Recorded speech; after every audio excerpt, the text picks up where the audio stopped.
Einu sinni fór maður í langan göngutúr.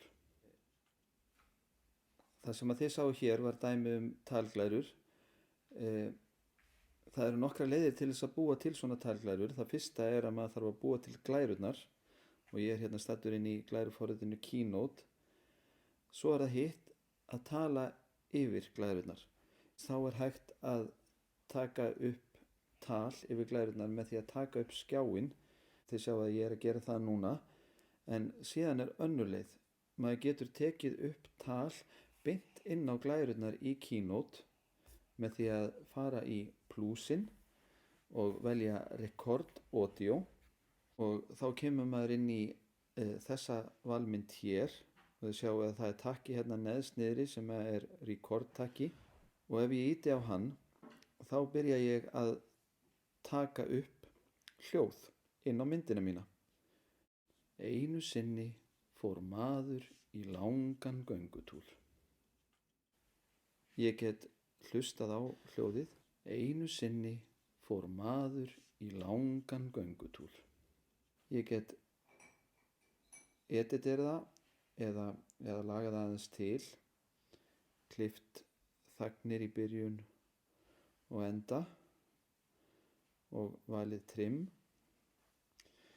Og þegar ég er orðinn sáttur við hljóðið eins og ég tók það upp, þá vel ég insert og þá sjáu þið að það verður til svona eins og takki fyrir hljóðið hér inn í Keynote. Það sem ég langar að gera er að láta hljóðið sem ég var að taka upp fara í gang leið og myndin sem er að fara að spilast eða glæran sem er að fara að spilast.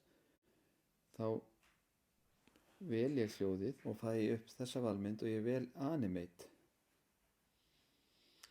Og í horninu hérna hægra megin þá get ég aðeins svona leikstýrt þessu. Ég ætla að færa hljóðupptökuna hérna efst, næst efst og ég ætla að fara hérna niður og velja With Build 1. Það þýðir að hljóðið fer af stað leið og fyrsti hlutinn af teiknumyndinni fer í gang. Ég ætla að segja done. Og núna þegar ég spila þetta.